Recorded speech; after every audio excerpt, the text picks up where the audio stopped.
Dans ce récit très personnel, Carol Joyce Oates décortique la douleur, la peur, le chagrin, mais aussi la colère qui nous étreigne lors de la perte d'un être cher.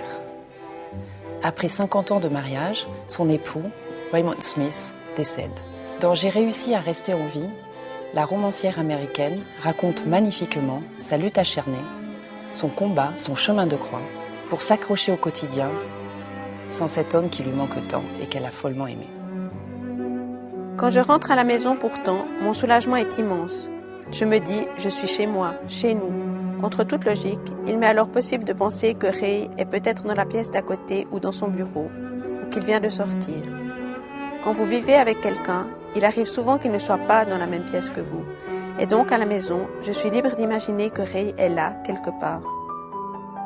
Dans mon bureau, à ma table qui donne sur un bouquet d'arbres, un abreuvoir à oiseaux, inutilisé en hiver, un hou aux baies rouges dans lequel cardinaux et mésanges s'affairent gaiement. Je suis libre de me dire, rien ne serait de toute façon pas dans cette pièce avec toi.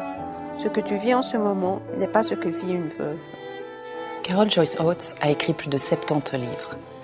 Dans cette très prolifique production, il y a des romans, des polars, des récits, de la poésie et même du théâtre. Mais jamais Carol Joyce Oates ne s'est livrée.